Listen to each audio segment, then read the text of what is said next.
कोकणातील प्रत्येक अपडेट जाणून घेण्यासाठी आजच माझे कोकणच्या सोशल मीडिया प्लॅटफॉर्मला लाईक, फॉलो आणि सबस्क्राईब करा। नमस्कार, मी प्रणाली भोसले। माझे कोकणच्या प्राइम टाइम बुलेटिनमध्ये आपल्या सर्वांचं मनपूर्वक स्वागत करते। बुलेटिनला सुरुवात करण्याआधी पाहूयात हेडलाईन्स। माझे कोकणच्या बातमीचा इम्पॅक्ट, बातमीचा प्रशासनावर मोठा परिणाम। तीनबत्ती नाक्यावरील फुटलेली पाईपलाईन नगरसेवक सैतवडेकरांनी केली दुरुस्त, नागरिकांना अखेर मिळाला मोठा दिलासा। महाड MIDCमध्ये भीषण अपघात, सुदर्शन केमिकलमध्ये कामगार जखमी, कामगारांच्या सुरक्षेचा प्रश्न ऐरणीवर, पोलिसांकडून प्रकरणाचा तपास सुरू। महाडमधील गांधारी पुलाचं बांधकाम वादात, निकृष्ट कामामुळे गांधारी पूल पाडण्याचे आदेश, ठेकेदाराला प्रशासनाचा मोठा दणका।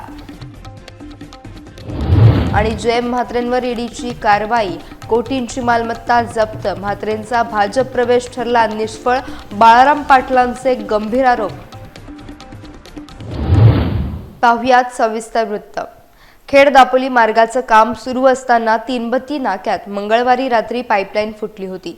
यामुळे रात्रीपासून पाण्याचा प्रचंड विसर्ग सुरू होता। हजारो लिटर पाणी वाया जात होतं। स्थानिक प्रशासनाने आणि संबंधित ठेकेदाराने या गंभीर प्रकाराकडे दुसऱ्या दिवशी संध्याकाळपर्यंत पूर्णपणे दुर्लक्ष केल्याचं पाहायला मिळालं होतं। मात्र माझे कोकण न्यूज चॅनलने या संदर्भात सविस्तर बातमी लावून धरली आणि प्रशासनाला धारेवर धरलं। या बातमीच्या जोरदार इम्पॅक्टमुळे अखेर प्रशासनाला जाग आली। स्थानिक नगरसेवक स्वप्नील सैतवडेकर यांनी तातडीनं स्वतः घटनास्थळी धाव घेत परिस्थितीची पाहणी केली। त्यांनी स्वतः तिथे उभं राहून दुरुस्तीचं काम युद्धपातळीवर पूर्ण करून घेतलं। प्रशासनाच्या हलगर्जीपणामुळे नागरिकांमध्ये प्रचंड संताप व्यक्त होत होता, परंतु माध्यम आणि जागरूक लोकप्रतिनिधींच्या सक्रियतेमुळे अखेर पाण्याचा अपव्यय थांबला आहे। या कामाचे खेड परिसरातून विशेष कौतुक केले जाते। गुहागर तालुक्यातील आरे गावात क्रिकेटच्या किरकोळ वादातून जयेश खोत या तरुणावर प्राणघातक हल्ला झाला। आरोपींनी अर्वाच्य शिवीगाळ करत टॉमी सारख्या शस्त्रानं डोक्यावर गंभीर वार केले आणि जीवे मारण्याची धमकी दिली। या जीवघेण्या हल्ल्यात फिर्यादीच्या गळ्यातील सोन्याची चेन देखील लंपास झाली आहे। इतकी गंभीर घटना असूनही गुहागर पोलिसांनी आरोपीवर अत्यंत सौम्य कलमे लावल्यानं परिसरात तीव्र संताप व्यक्त होतोय। अविनाश शेट्टे, ओमकार बोरकर आणि साईप्रसाद बोरकर या आरोपींना वाचवण्याचा प्रयत्न होत असल्याची चर्चा सुरू आहे। शस्त्राचा वापर आणि लूटमार होऊनही पोलिसांचा तपास इतका मवाळ का? कोणाच्या राजकीय दबावाखाली हे प्रकरण दडपले जात आहे, असा सवाल आता सर्वसामान्य नागरिक विचारतात। पीडित कुटुंबानं तातडीने न्यायाची मागणी केली असून निष्पक्ष चौकशी न झाल्यास रस्त्यावर उतरून तीव्र आंदोलनाचा इशारा दिला। आता वरिष्ठ अधिकारी या प्रकरणाची दखल घेणार का, याकडे सर्वांचं लक्ष लागलंय। त्यांची पद्धत होती ना, ती म्हणजे अशी ठरवून ठार मारायचा त्यांचा प्लॅनिंग होता। सरळ सरळ आणि त्याला त्या निव्वळ आडवा पडल्यावर दोन हातांनी तो चिरा घातले नाही त्याच्या। आमची आता तुमचा 307 कलम लागला ना, 307 कलम तर तो सुटू शकत नाही। नॉर्मल याच्यात गेला तर तो काय विषय नॉर्मलचा नाही। आपण साहेब 307 लावा नाही तर आपण पण उपोषण करू घेऊन ते 307 लावते नाही तर आपण उपोषण करूया। उपोषण करू आपण इथे ना, काय नाही आपल्याला काय बोलतो कलम पाहिजे आपल्याला। चैन चोरली चैन चोरले नाही तर त्यांनी तिची आणि एकाला दोघींना हजर होती, दुसरा बघणारा नव्हता। तो होता नाही, इथल्या असं वागण्यात पण झाली ना। हो, मी गेला आपण वागरच्या कळवून गेली तिकडनं आली, ते पहिला कळवलं आपण। तपास चालू आहे, त्याच्यामध्ये जे जे होईल ते आपण त्याच्यामध्ये ऍड होईल। आलं का? आमची अपेक्षा, आम्हाला न्याय फक्त त्यांना जामीन होता कामा नाही। महाड MIDC मधील सुदर्शन केमिकल कंपनीत पुन्हा एकदा भीषण अपघात घडल्यानं परिसरात मोठी खळबळ उडाली आहे। या ठिकाणी लिफ्टचं काम करत असताना लिफ्टमॅन सूर्यकांत शिर्के हे गंभीररित्या जखमी झाल्यात। काम सुरू असताना अचानक लिफ्ट वेगानं पुढे सरकल्यानं हा अनपेक्षित अपघात झाला। शिर्के यांच्यावर सुरुवातीला महाडमधील एका खासगी रुग्णालयात प्राथमिक उपचार करण्यात आले, मात्र त्यांची प्रकृती चिंताजनक असल्यानं त्यांना पुढील तातडीच्या उपचारांसाठी पुणे येथे हलवण्यात आले। कंपनीचे व्यवस्थापक व्यवस्थापक सुरेश काशीद यांनी या दुर्दैवी घटनेची अधिकृत माहिती घेतली। विशेष म्हणजे काही दिवसांपूर्वीच याच कंपनीत क्लोरीन वायूची मोठी गळती होऊन 5 कामगार जखमी झाले होते। वारंवार घडणाऱ्या गंभीर घटनांमुळे आता कंपनीतील कामगारांच्या सुरक्षेचा प्रश्न पुन्हा एकदा ऐरणीवर आलाय। पोलीस निरीक्षक जीवन माने यांच्या मार्गदर्शनाखाली महाड MIDC पोलीस या प्रकरणाचा सध्या सखोल तपास करत आहेत। वारंवार होणाऱ्या अपघातांमुळे परिसरात संतापाचे वातावरण पसरले आहे। महाड शहराच्या ऐतिहासिक नगरीत गांधारी पुलाचं काम सध्या मोठ्या वादाच्या भोवऱ्यात सापडलंय। मंत्री भरत गोगावले यांच्या प्रयत्नातून या पुलासाठी सुमारे 8 कोटी रुपयांचा निधी मंजूर करण्यात आला होता। प्रशासकीय राजवटीत महाड नगरपालिकेकडून TNT कंपनीला या पुलाचं बांधकाम करण्याचं काम सोपवण्यात आलंय। मात्र पुलाच्या पायाभरणीचे आणि मुख्य पिलरचे काम अत्यंत चुकीच्या पद्धतीनं आणि निकृष्ट दर्जाचे होत असल्याची लेखी तक्रार नवनिर्वाचित नगरसेवक वजोर कोंडिवकर यांनी केली।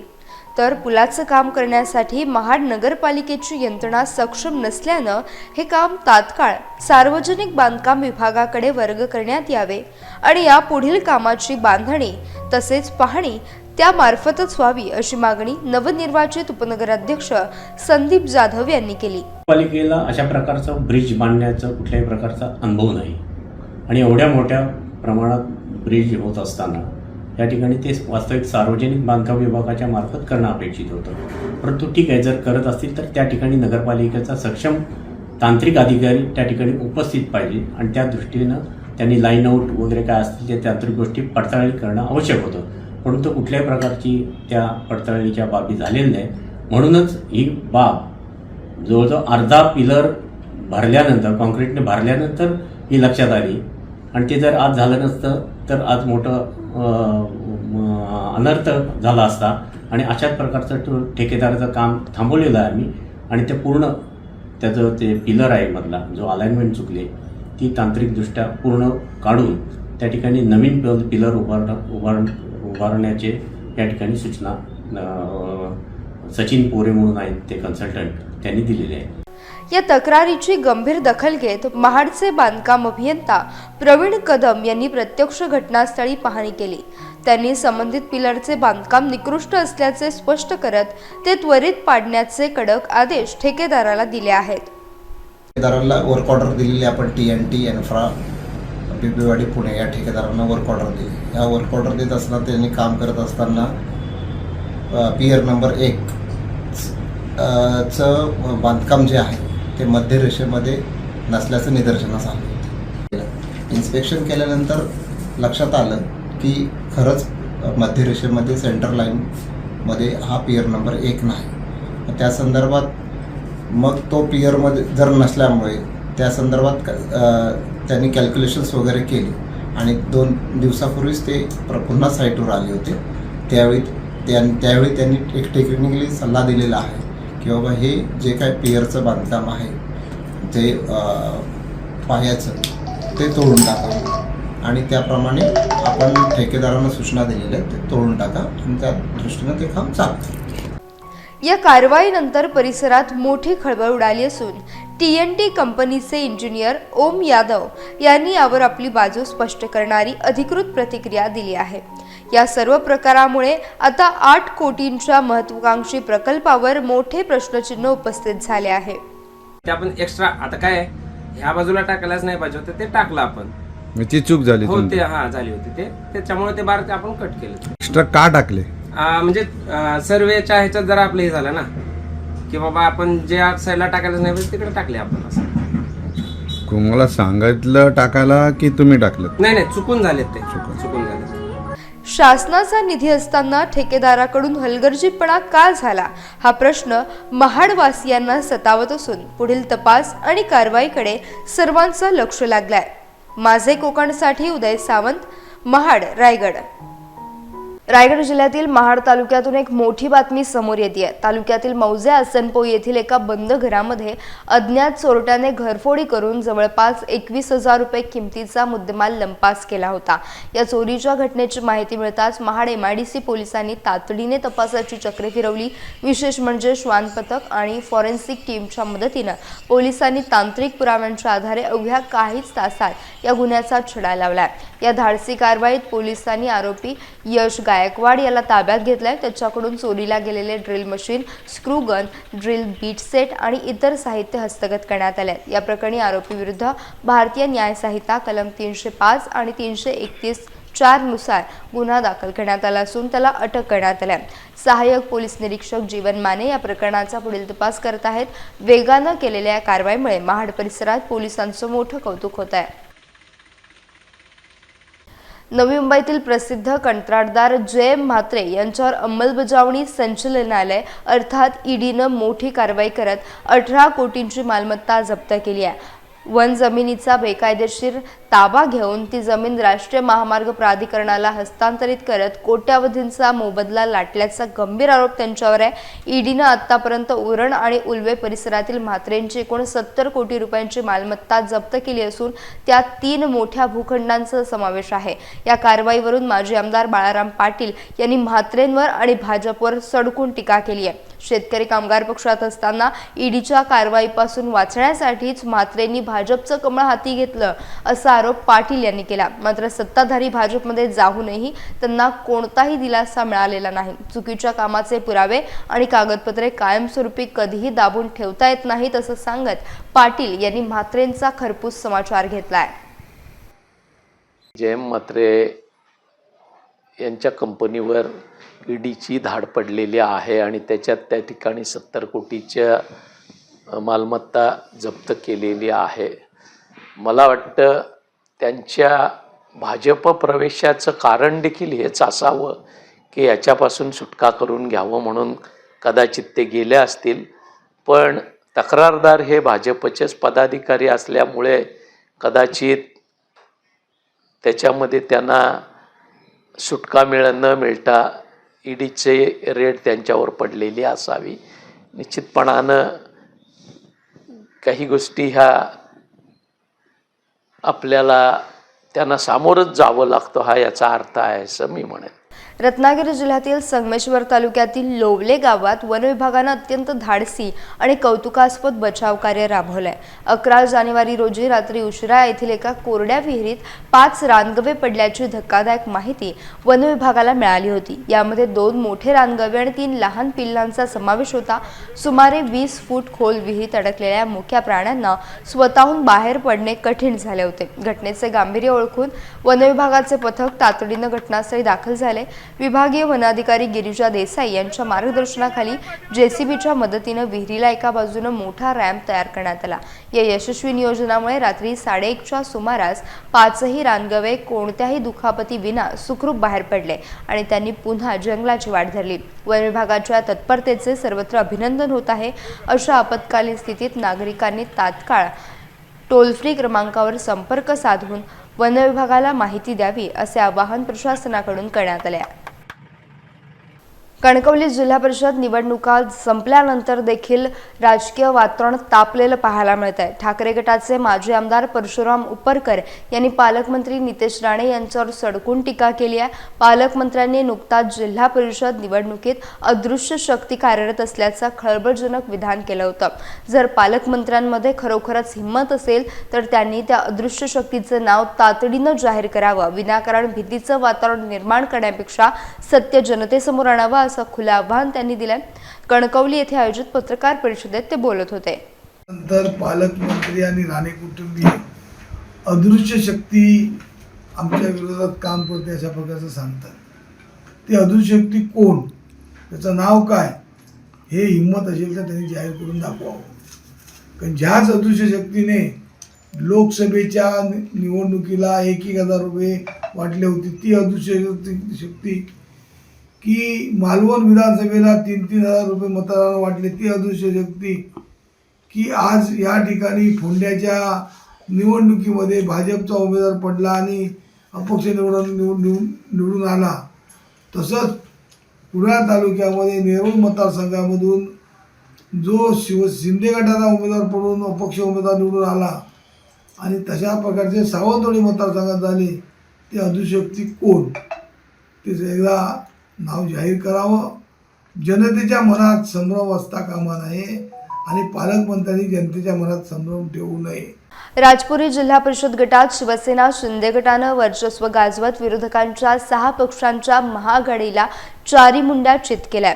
मुख्य उमेदवार विघ्नेश माळी यांनी 4360 मतांच्या प्रचंड फरकानं ऐतिहासिक विजय मिळवला. त्यांच्यासोबत पंचायत समितीसाठी अश्विनी जंगम आणि गणेश नागती यांनीही आपापल्या गणातून मोठ्या मताधिक्यासह विजय संपादन केला. या विजयानंतर एकदरा परिसरातून निघालेली भव्य रॅली लक्षवेधी ठरली. कोळीवाडा आणि आगारदंडा यांसारख्या विविध गावांमध्ये फटाक्यांची आतिषबाजी करण्यात आली असून सुवासिनींनी विजयी उमेदवारांचे जल्लोषात औक्षण केले. नवनिर्वाचित प्रतिनिधी विघ्नेश माळी यांनी आपला विजय आमदार महेंद्र शेठ दळवी आणि मतदारांना समर्पित केला. आगामी काळात सुशिक्षित तरुणांना रोजगार मिळवून देणे, पर्यटनाला चालना देणे आणि आरोग्य सुविधा बळकट करण्याचा ठाम संकल्प त्यांनी बोलून दाखवला. जिल्हाप्रमुख तृप्ती पाटील यांनी हा विजय राज्य सरकारच्या जनहितकारी योजनांचा विजय असल्याचं नमूद केलं. मुरुड पोलिसांनी या विजय उत्सवावेळी अत्यंत चोख पोलीस बंदोबस्त तैनात ठेवला होता.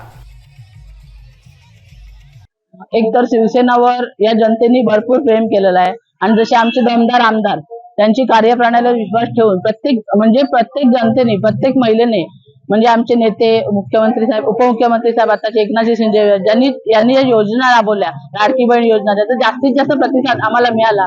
आणि तसेच आमचे सर्व कार्यकर्ते त्यांनी एक मताने झटून एकत्र काम केलं. म्हणजे 6 पक्ष एकत्र येऊन आम्हाला काही फरक पडला नाही.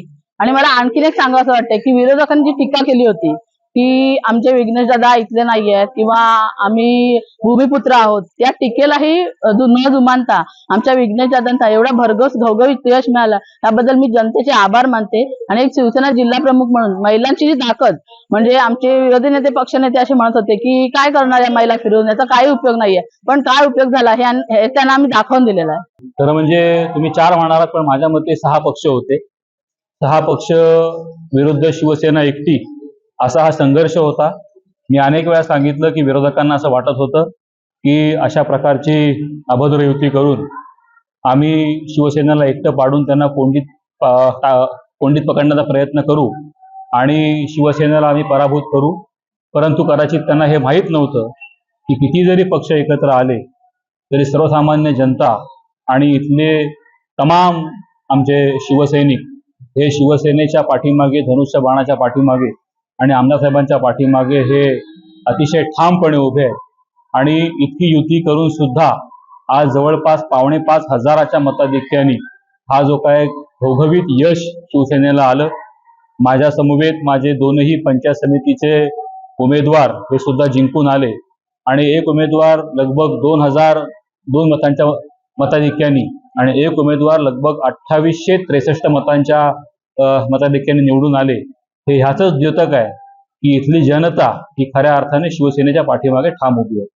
रायगड जिल्हा परिषद आणि पंचायत समिती निवडणुकीच्या निकालात पेण तालुक्यात भारतीय जनता पक्षानं आपलं वर्चस्व पुन्हा एकदा सिद्ध केलंय. भाजपने तालुक्यात 4 जिल्हा परिषद आणि 8 पंचायत समिती जागांवर ऐतिहासिक विजय मिळवत कमळ फुलवलंय. या संपूर्ण निवडणुकीत दादर विभागाच्या निकालाकडे सर्वांचे लक्ष लागलं होतं. भाजपचे दक्षिण रायगड जिल्हा महामंत्री आणि लोकनेते वैकुंठ पाटील यांनी या मतदारसंघातून दणदणीत विजय संपादन केला. पाटील यांना एकूण 14,413 मते मिळाली, तर शेतकरी कामगार पक्षाचे उमेदवार प्रल्हाद पाटील यांचा त्यांनी तब्बल 8,344 मतांच्या विक्रमी फरकानं पराभव केला. वैकुंठ पाटील यांच्या विजयामुळे पेणमधील राजकीय समीकरणे बदलली असून भाजप कार्यकर्त्यांनी जल्लोष साजरा केला. जनसेवक म्हणून त्यांची असलेली ओळख आणि विकास कामांच्या जोरावर त्यांनी हा गड पुन्हा सर केला. या विजयामुळे आगामी स्थानिक राजकारणात भाजपची पकड अधिक घट्ट झाल्याचं स्पष्ट झालंय. दादर जिल्हा परिषद गटातील मायबाप जनतेने जो माझ्यावर विश्वास दाखवलाय तो विश्वास सार्थकी ठरवणार. जेवढे माझ्या मायबाप जनतेचे माझ्यावर उपकार आहेत ते कधी विसरणार नाहीये. आज ज्या पद्धतीने त्यांनी मतांद्वारे मला विश्वास दाखवलाय, येत्या काळामध्ये त्यांच्या कोणतेही प्रश्न असतील ते तातडीने मार्गी लावण्याचं अभिवचन मी देत आहे. त्याचबरोबर भागामध्ये विकासात्मक दृष्टिकोनातून प्रयत्न करणार आहे. मला माहीत आहे की तिसरी मुंबई म्हणून हा भाग पुढे येत आहे आणि त्या दृष्टिकोनातून या भागातील नागरिकांचे प्रश्न, या भागातील समस्या या सोडवण्यासाठी मी कटिबद्ध राहणार आहे. मायबाप जनतेने जे माझ्यावर आज मताधिक्य देऊन जे माझ्यावर उपकार केले त्या उपकाराची परतफेड मी निश्चितपणे करणार आहे. निश्चितपणे विकासाच्या माध्यमातून पुढे पुढे जात जनतेचे आशीर्वाद घेत जाणार आहे. मला माहीत आहे की मी पहिल्यापासून सांगत आहे की मी राजकारणातील पदासाठी नाही आहे, तर आज जनतेसाठी उभा राहणारा माणूस आहे. मला पद, पैसा, सत्ता याचा कुठलाही मोह नाही आहे. मला फक्त जनतेसाठी आणि माणसांसाठी काम करायचं आणि त्या हेतूनेच काम करत राहणार आहे. रायगड जिल्हा परिषद निवडणुकीच्या निकालानंतर आता राजकीय घडामोडींना प्रचंड वेग आलाय. भारतीय जनता पक्षानं आपल्या 15 नवनिर्वाचित सदस्यांसह जिल्हाधिकारी कार्यालयात स्वतंत्र गटाची अधिकृत नोंदणी पूर्ण केली आहे. या नवीन गटाच्या गटनेतेपदी माजी विरोधी पक्षनेते वैकुंठ पाटील यांची एकमतानं निवड करण्यात आली. अलिबाग येथील भाजप कार्यालयात आमदार प्रशांत ठाकूर आणि ॲडव्होकेट आस्वाद पाटील यांच्या प्रमुख उपस्थितीत झालेल्या बैठकीत हा महत्त्वपूर्ण निर्णय घेण्यात आला. सध्या जिल्हा परिषदेत त्रिशंकू स्थिती असून कोणत्याही एका पक्षाला स्पष्ट बहुमत मिळालेलं नाही. शिवसेना शिंदे गटाकडे 21, राष्ट्रवादीकडे 16 तर भाजपकडे 15 जागांचं बळ आहे. या समीकरणामुळे अध्यक्ष निवडीत भाजप आता किंगमेकरच्या भूमिकेत आला आहे. आमदार प्रशांत ठाकूर यांच्या मार्गदर्शनाखाली जिल्ह्याचा विकास आणि सर्वसामान्यांचे प्रश्न मार्गी लावण्याचा निर्धार यावेळी व्यक्त करण्यात आला. आगामी काळात अध्यक्षपदाच्या निवडीसाठी राजकीय आघाड्यांचं चित्र कसं स्पष्ट होतं याकडे संपूर्ण जिल्ह्याचं लक्ष लागलंय. रायगड जिल्हा परिषदेच्या झालेल्या निवडणुकीमध्ये भारतीय जनता पार्टीचे 15 सदस्य पूर्ण जिल्ह्यामधून निवडून आले. या 15 सदस्यांची कलेक्टर ऑफिस या ठिकाणी नोंदणी करण्यासाठी सर्व सदस्य आज या ठिकाणी एकत्रित झाले.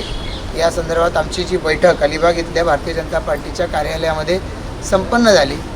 या बैठकीमध्ये सर्व सदस्यांच्या संमतीनं या जिल्हा परिषदेचे माजी विरोधी पक्षनेते म्हणून ज्यांनी काम पाहिलेलं आहे असे सन्माननीय वैकुंठ रवींद्र पाटील यांची गटनेतेपदी निवड झाली. आम्हा सर्वांच्या वतीनं त्यांचं या ठिकाणी अभिनंदन करतो आणि त्यांच्या नेतृत्वाखाली आमचे सर्व सहकारी या जिल्हा परिषदेच्या मार्फत आपापल्या मतदारसंघातले आणि जिल्ह्यामधल्या सर्वसामान्य जनतेचे प्रश्न मार्गी लावतील. त्यासाठी या राज्याचे मुख्यमंत्री सन्माननीय देवेंद्र फडणवीसजी आणि त्यांच्या पाठबळाने सर्व मंत्रिमंडळ हे आम्हाला निश्चितपणानं सहकार्य करतील याची आम्हाला खात्री आहे.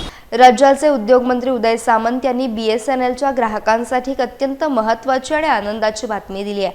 गेल्या अनेक दिवसांपासून प्रलंबित असलेल्या BSNL टॉवर्सचा वीज पुरवठ्याचा प्रश्न आता मार्गी लागला. महावितरणने राज्यातील तब्बल 105 नवीन टॉवर्सना तातडीनं वीज पुरवठा मंजूर केला असून त्याचे आवश्यक कामं देखील पूर्ण झाले. यामुळे हे टॉवर्स येत्या काही दिवसात पूर्ण क्षमतेनं कार्यान्वित होणार आहेत. या संदर्भात नुकत्याच आयोजित केलेल्या एका विशेष बैठकीला BSNLचे वरिष्ठ अधिकारी मोठ्या संख्येने उपस्थित होते. या निर्णयामुळे विशेषतः ग्रामीण आणि दुर्गम भागातील नेटवर्कची समस्या कायमची दूर होण्यास मोठी मदत होणार आहे. प्रत्येक विभागाकडनं अतिशय चांगल्या पद्धतीचा निधी वितरण किंवा एस्टिमेट्स आणि होत आहेत. काही BSNLचे प्रश्न होते. आज समाधानकारक आहे की BSNLचे नवीन अधिकारी आल्यानंतर आणि 4G काय त्यांचं नवीन टेक्नॉलॉजी आल्यानंतर आज सगळे अधिकारी उपस्थित होते. 125 BSNLच्या टॉवरना वीज द्यायची होती, त्यातल्या 105 टॉवरना महावितरणने वीज दिलेली आहे आणि ते देखील कार्यान्वित होतील. त्याच्यामुळे सेंट्रल गव्हर्नमेंटचे अधिकारी देखील आज DPCला उपस्थित होते. आताच्या आराखड्याला तर राज्य शासनानं कुठेही कंपल्शन केलेलं नाही आजच्या घडीला. आता उद्या काय होईल सांगता येत. रत्नागिरी जिल्हा विधी सेवा प्राधिकरणामार्फत 15 मार्च रोजी लांजा येथील वंजारे महाविद्यालयात शासकीय योजनांचा महामेळावा आयोजित करण्यात आला आहे. प्रमुख जिल्हा आणि सत्र न्यायाधीश विनोद जाधव यांनी नुकत्याच झालेल्या बैठकीत या भव्य नियोजनाचा आढावा घेतला. या मेळाव्याचे उद्घाटन पालक न्यायमूर्ती माधव जामदार यांच्या हस्ते होणार असून यात शासनाच्या विविध विभागांचा सक्रिय सहभाग असेल. या उपक्रमाचा मुख्य उद्देश ग्रामीण भागातील नागरिकांना एकाच ठिकाणी सर्व शासकीय योजनांची माहिती देणे आणि थेट लाभाचे वाटप करणे हा आहे। विशेष म्हणजे या मेळाव्यात ऑनलाईन सायबर फसवणूक आणि ग्राहक संरक्षण यांसारख्या महत्त्वाच्या विषयांवर देखील विशेष जनजागृती केली जाणार आहे। या मेळाव्यामुळे सर्वसामान्यांच्या अडीअडचणी दूर होण्यास निश्चितच मदत होईल। जिल्हा प्रशासनातील सर्व विभागांच्या प्रमुखांनी आपापल्या योजनांच्या लाभार्थ्यांसह यात सहभागी व्हावे असे आवाहन करण्यात आले आहे। नागरिकांनी या सुवर्ण संधीचा मोठ्या संख्येने लाभ घ्यावा, जेणेकरून त्यांना एकाच छताखाली विविध कल्याणकारी योजनांचा फायदा घेता येईल। रायगड जिल्ह्यातील पोलादपूर तालुक्यातील ऐतिहासिक उंबरठ नगरीत सुभेदार नरवीर तानाजी मालुसरे यांचा 356वा शौर्य दिन आणि पुण्यतिथी सोहळा उत्साहात पार पडला। रायगड जिल्हा परिषद आणि उत्सव समितीच्या वतीने आयोजित या कार्यक्रमात शिवभक्तांचा महासागर लोटला होता। सकाळी तानाजी मालुसरे आणि शेलार मामांच्या समाधीवर महाअभिषेक करण्यात आला। ध्वजारोहण आणि पालखी सोहळ्यानं उंबरठ नगरी जय भवानी जय शिवाजीच्या घोषणांनी दुमदुमून गेली। शाहीर वैभव घरत यांनी सादर केलेल्या प्रेरणादायी पोवाड्यानं उपस्थित शिवभक्तांमध्ये शौर्याचे स्फुरण चढले। या सोहळ्यास मंत्री भरत गोगावले, मंत्री अदिती तटकरे यांची प्रमुख उपस्थिती होती। नरवीरांचा त्याग आणि निष्ठा प्रत्येक पिढीसाठी प्रेरणादायी आहे असे गौरवोद्गार गोगावले यांनी यावेळी काढले। युवा सेना सचिव विकास गोगावले यांनी देखील युवकांना शिवविचारांचा वारसा जोपासण्याचे आवाहन केलं। सोहळ्याच्या यशस्वीतेसाठी उत्सव समितीच्या कार्यकर्त्यांनी आणि ग्रामस्थांनी विशेष परिश्रम घेतले। या ऐतिहासिक सोहळ्यानं संपूर्ण परिसरात उत्साहाचं वातावरण निर्माण झालं असून नरवीरांच्या स्मृतीला भावपूर्ण मानवंदना देण्यात आली। यासह बुलेटिनमध्ये वेळ झाली। इथेच थांबण्याची भेटूयात नवीन बुलेटिनसह। तोपर्यंत तुम्ही कुठेही जाऊ नका, पाहत राहा फक्त माझे कोकण।